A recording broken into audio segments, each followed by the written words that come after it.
Thank you very much professor मंगाई। मंगाई साहब ने एक इकोनॉमिस्ट के नाते जो तमाम सारे इंडिकेटर्स है, जो नेशनल लेवल का डेटा है, उसके बारे में बताया और ये भी बताया कि अलग अलग पैरामीटर्स में the state of Uttarakhand has fared very well.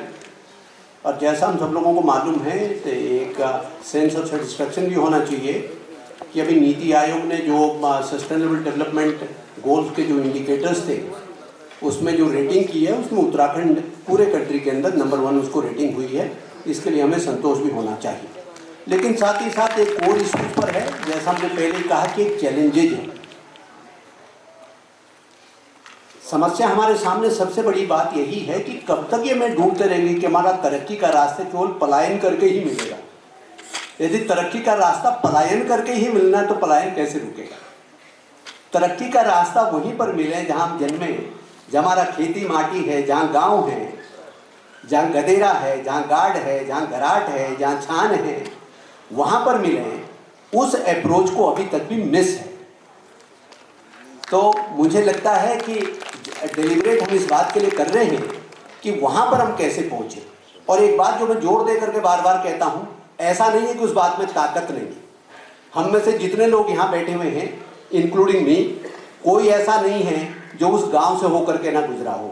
आज ही मैं लंच के समय बहुत सारे लोगों से कह रहा था कि कोई गलतफहमी मत पालिए कि टाई पहनने से या पब्लिक स्कूल पढ़ने से ही आप प्रतिष्ठित व्यक्ति या कुछ ज्ञान ध्यान अर्जित कर सकते हैं। मैं भी गांव के प्राइमरी स्कूल के टाट की पट्टी में बैठ करके, तब तो कलम भी नहीं होती थी, तख्ती के ऊपर मिट्टी छानी जाती थी, उससे अंगुली रगड़ के पढ़ते थे। तो there is no limit to it.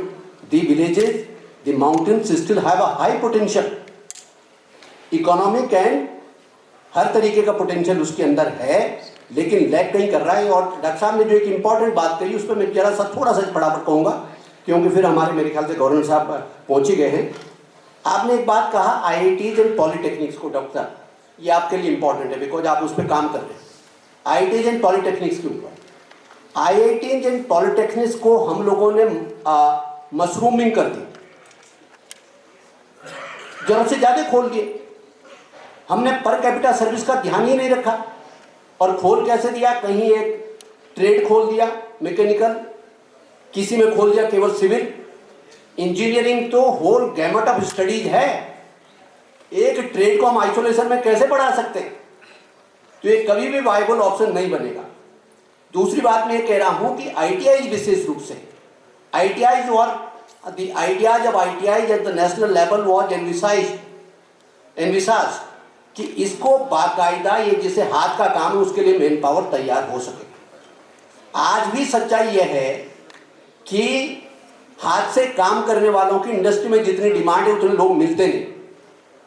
लेकिन सवाल यह है जो हमारे IITI करके आते, नॉट IITI करके आते हैं, उनको स्किल नहीं है उनके पास। उनकी हमने इंडस्ट्री के साथ इंटरफेसिंग नहीं की, जबकि हमें ITI ट्रेनिंग देनी इस हिसाब से होनी चाहिए कि किस इंडस्ट्री की रिक्वायरमेंट कौन सी है, उसके मुताबिक हम पढ़ाएं और उस इंडस्ट्री को कहें तुम MOU करो, तुम्हें 100 लोग चाहिए, 100 लोग हम तैयार करके देंगे, तुम्हारे स्पेसिफिक रिक्वायरमेंट के मुताबिक देना। लेकिन हम इस अप्रोच को हमारे यहाँ से चल रहा है, ये नहीं आया है। तो इन बातों पर हमें बेसिक जाना चाहिए। साथ ही साथ हमें food industry, food processing industry को मुझे लगता है सबसे ज़्यादा ज़रूरत है। चीज़ें पैदा होती है, पेरिसेबल क्रॉप होती है, बाजार जा नहीं पाती, सड़ जाती है, डिस्करेज होते लोग। फूड प्रोसेसिंग यूनिट को हमें वैल्यू एडिशन के काम में लगाना चाहिए, ये बहुत ज़रूरी है।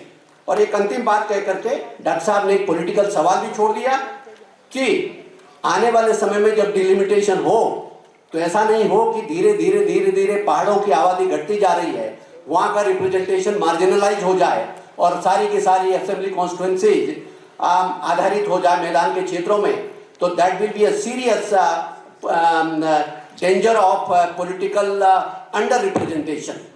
तो पॉलिटिकल अंडर रिप्रेजेंटेशन को भी, उसको भी जो इंटेलिजेंसिया है, जो स्टेक होल्डर्स हैं, इलेक्शन कमीशन के लेवल पर, भारत सरकार के लेवल पर, पार्लियामेंट के लेवल पर, स्टेट लेजिस्लेचर के लेवल पर एक स्ट्रेटेजी वर्कआउट करनी चाहिए जिसमें आबादी के साथ ही साथ ज्योग्राफिक कंडीशन को भी महत्व मिल सके।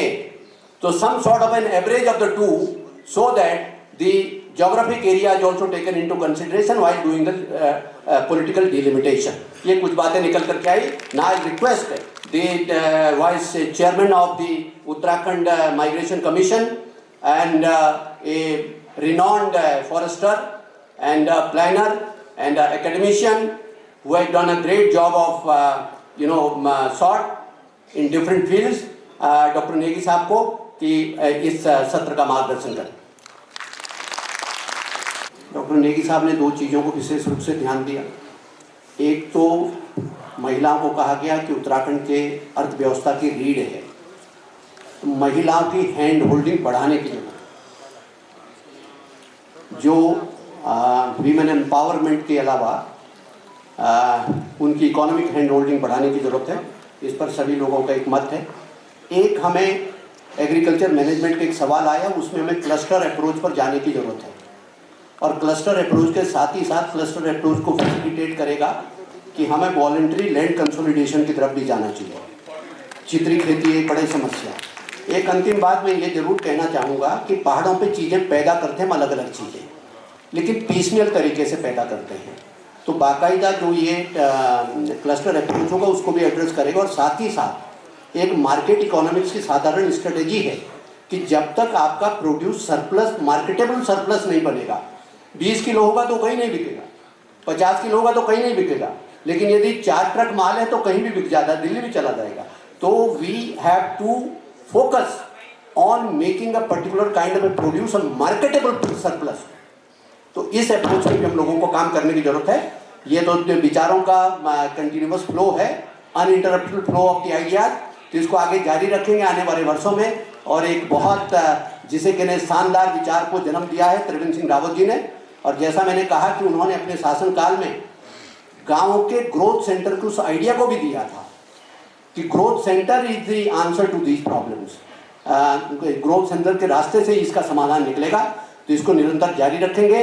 और इस 2 दिवसीय विचार विमर्श का जो एक प्रकार से आउटकम होगा वो भी बहुत शानदार होगा. और आने वाले वर्षों में हम कुछ ना कुछ इससे सकारात्मक परिवर्तन यहाँ पर उत्तराखंड राज्य में और देश में देखने को मिलेंगे.